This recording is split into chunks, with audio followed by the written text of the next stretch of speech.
Bismillahirrahmanirrahim. Assalamualaikum warahmatullahi wabarakatuh. Apa kabar teman-teman? Semoga teman-teman dalam keadaan selalu sehat, selalu baik-baik saja, dimudahkan urusannya dan berikan rezeki yang halal yang berkah oleh Allah Subhanahu wa taala. Amin amin ya rabbal alamin. Berjumpa lagi dengan Tipe Otomotif Channel di kesempatan kali ini. Sekarang masih berada di bulan puasa, bulan Ramadan, hari ke-10. Nah, dimana sebentar lagi kita pasti akan melakukan yang namanya mudik atau pulang kampung. Nah, untuk mudik itu biasanya teman-teman sebagian ada yang masih menggunakan transportasi umum, ada yang menggunakan kendaraan pribadi, entah itu mobil atau motor. Baik, di tips kali ini saya akan membuatkan tips bagaimana cara mempersiapkan kendaraan untuk mudik bagi teman-teman yang mudik menggunakan kendaraan pribadi seperti mobil Avanza ini. Oke, langsung saja simak videonya berikut ini tips bagaimana cara mempersiapkan kendaraan mudik dengan menggunakan mobil paling kuat yaitu Avanza VVTi seperti ini. Apa saja yang perlu dicek, apa saja yang perlu dipersiapkan agar perjalanan mudik ke kampung halaman nanti bisa berjalan dengan aman, lancar, nyaman, dan penuh cerita yang indah. Baik teman-teman, yang pertama kita cek dulu bagian kaki-kaki ya. Bagian kaki-kaki itu meliputi roda ban ya. Pastikan ban ya, itu ban pastikan kadaluarsa dari ban itu ada keluar kadaluarsanya ya. Masa penggunaannya. Nah, di sini di ban itu ada kode produksi pembuatannya ya teman-teman. Nah, ini bisa dilihat ya. Untuk mobil ban saya ini tahun 2019 ini kode ya, ini angka belakangnya ini menunjukkan tahun 2019. Jadi untuk ban sendiri sebaiknya maksimal itu umur 5 tahun atau 6 tahun paling lama itu sebaiknya diganti, karena walaupun kembangannya masih tebal gitu, tapi kalau sudah mencapai 5 tahun ke atas itu material ban itu sudah mengeras ya, keras. Nah, ini rawan pecah terutama saat kecepatan tinggi di tol, dan sebaiknya jadi ketika dicek ya, ketika keadaan bannya tahunnya sudah kadaluarsa seperti ini sebaiknya diganti baru. Kemudian jika kembangannya sudah habis atau gundul sebaiknya juga diganti. Kemudian dicek ya apakah ada retak-retak ya di sepanjang atau benjol-benjol di sepanjang bannya, itu yang ban. Kemudian yang masih di kaki-kaki itu rem. Nah, ini yang utama itu rem ya. Pastikan kampas remnya itu kondisi bagus, tebal, dan untuk pengeremannya juga masih pakem ya. Jika remnya sudah tidak pakem, sudah tipis gitu, sebaiknya jika dibawa ke bengkel atau diganti kampas remnya. Selanjutnya untuk kenyamanan ya, bunyi-bunyi di kaki-kaki, jika terdapat bunyi-bunyi kaki keras ya saat melewati lubang, melewati jalan kurang rata, itu biasanya dari shock breaker, dari long terol. Nah, teman-teman bisa mengecekkannya di bengkel kaki-kaki ya, nanti di situ bisa diperbaiki, diganti yang perlu diganti sehingga akan nyaman kembali. Saya kira itu untuk sektor di kaki-kaki. Kemudian kita ke sektor mesin teman-teman. Oke, selain rem penting, ini juga kaki-kaki ya, mesin, bagian mesin itu juga penting karena kita akan melewati perjalanan yang sangat jauh di kemacetan, di cuaca panas, hujan gitu ya. Jadi performa mesin harus dijaga. Caranya untuk sederhananya teman-teman bisa melakukan pengecekan sendiri. Yang pertama kita cek cairan. Cairan itu ada oli, ada air radiator, air wiper ya. Pastikan ini pertama oli ya, oli mesin. Pastikan olinya mesin itu kondisi masih layak, masih bagus. Jadi mungkin baru dipakai 1000-2000 km atau baru diganti oli ya. Kalau sudah waktunya ganti oli, sebaiknya sebelum perjalanan mudik diganti dulu olinya. Jadi kita lebih aman dan was-was.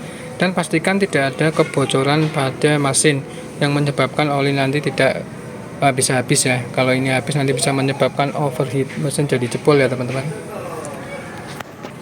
Nah, cek juga kondisi dan volume ya. dilihat kondisi oli udah masih bagus, masih bening ya, itu lumayan ya. Ini sebenarnya juga masih saatnya ganti. Kalau saatnya ganti, sebaiknya diganti saja dulu. Untuk masa penggantian kalau saya itu sekitar 6.000, maksimal 6.000 km ya baru diganti, atau 6 bulan ya teman-teman. Cek volume, cek kondisi olinya, cek volumenya. Kemudian untuk oli, jika mesin teman-teman masih menggunakan power steering, menggunakan minyak power steering, cek minyak power steeringnya ya, apakah ada bocor, kondisi olinya. Kalau selama sudah tidak diganti 3 tahun lebih, sebaiknya dikuras atau di bleeding, diganti oli yang baru. Kemudian minyak rem, nah ini masuk oli ya. Pastikan volume minyak rem ini pasti di kondisi ini ada posisi minimal dan maksimal. Pastikan minyaknya di posisi maksimal. Jika turun di bawah minimal, itu ada indikasi kebocoran atau rembes ya. Ya, sebaiknya diperbaiki dulu. Ini skala fatal. Jika ini seling berkurang atau habis, itu ciri-cirinya pedal rem amblas teman-teman. Jadi blong nanti ya. Jadi pastikan minyak rem ini turunnya lama sekali ya. Untuk kondisi rem yang normal, tidak ada kebocoran, itu tidak akan habis ya. Jadi pastikan volumenya ada di maksimal, batas maksimal ya. Oke, kemudian cek juga kondisi olinya. Biasanya kalau ini kan masih bening berwarna merah, karena ini warnanya merah, jadi merah pun merah jernih ya, tidak hitam. Kalau sudah hitam, mendingnya diganti. Selanjutnya masih dengan air aki. Jika menggunakan aki basah seperti ini, sebenarnya gampang juga perawatannya teman-teman. Nah teman-teman, cukup cek air akinya ya, levelnya. Jika sudah di bawah lower, ini ada lower, kalau di bawah sini itu nambahnya pakai air sur teman-teman. Kalau teman-teman sampai ini kan batas maksimalnya di sini, kita ngisi di atas ini, maksimal di sini, jangan lebih ya teman-teman. Ini batas upper levelnya ya. Nah ini ya, ini batas upper level, ini batas maksimal, ini batas minimal ya. Nah kita cek ketika airnya di sini ya, di atas sedikit dari batas bawah. Untuk menambahkan cukup dengan menggunakan air biasa murni ya, merah biru. Kalau di bawah lower itu ditambah air sur. Kemudian dicek kutub-kutubnya apakah ada kotoran ya. Biasanya ini kutub negatif, di kutub itu tandanya jika terdapat kerak atau kotoran, itu tandanya ada arus pendek, short, atau ada yang tidak normal pada kelistrikan. Jadi sebaiknya dicari, dibersihkan agar aki ini bekerja dengan maksimal ya. Jangan sampai di jalan gara-gara akinya tidak kuat starter, kita repot di jalan ya, di perjalanan jauh dari rumah, jauh di malam hari gitu kan repot. Sebaiknya dibersihkan, dirawat. Kemudian jika sudah 3 tahun lebih, kalau sering-sering ngedrop, disetrum gitu ya, mending diganti aja baru. Kalau aki basah seperti ini 3 tahun ke atas itu udah bagus teman-teman, dan itu saya rasa sudah saatnya ganti yang baru. Kalau untuk perjalanan jauh mudik, sebaiknya diganti baru aja biar nggak was-was di jalan. Kemudian ke sistem pendingin radiator, pastikan ini air radiator sama ya dengan minyak rem. Juga ada batas upper level, batas atas full dan low ya. Nah, pastikan di batas full ya. Ini warna merah kelihatan ya, ini warna merah ya, airnya di batas full. Jika berkurang, ditambahkan lagi sampai ke batas full aja.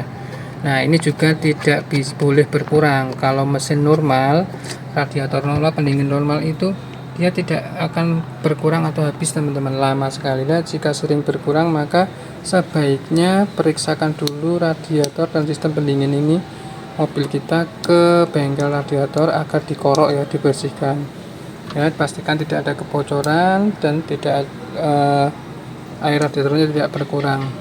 Jadi itu ya, penting aki, radiator, rem itu ya teman-teman. Rem itu masuk kampas rem, minyak rem ya, jangan sampai habis. Kalau itu bermasalah, mobil kita nanti akan bermasalah di jalan, itu akan merepotkan ya. Disiapkan itu 4 bagian itu ya, sistem pendingin aman, kelistrikan aman, kemudian rem aman ya, kemudian bannya sudah baru semua kalau tidak kadaluarsa. Untuk mesin paling Jumat biasa aja dibersihkan ya, kalau Jumat di bengkel atau Jumat sendiri aja dibersihkan. Kalau tidak ada masalah, RPM tidak goyang, idle, aman, lancar ya, itu tandanya mesinnya masih bagus. Nah itu tadi ya teman-teman, tips bagaimana mempersiapkan mudik menggunakan mobil paling kuat, yaitu Avanza VVTi. Ini menurut saya mesin yang paling bandel, simple ya, mudah perawatan, mudah perbaikan, jarang rusak lah pokoknya, kita bisa tangani sendiri. Baik teman-teman, itu dari tips bagaimana cara mempersiapkan kendaraan untuk mudik lebaran tahun 2025. Semoga mudik teman-teman berjalan lancar, aman, ketemu dengan keluarga di sana, orang tua, kakak, adik, andai taulan teman-teman ya, dalam kondisi sehat, berbahagia, ceria gitu ya. Begitu juga nanti saat pulang dari mudik kembali ke rumah dengan selamat, dengan mempersiapkan mobil dengan sebaik-baiknya untuk mudik. Terima kasih, mohon maaf dari kekurangan kesalahan. Sampai jumpa di video selanjutnya. Wassalamualaikum warahmatullahi wabarakatuh.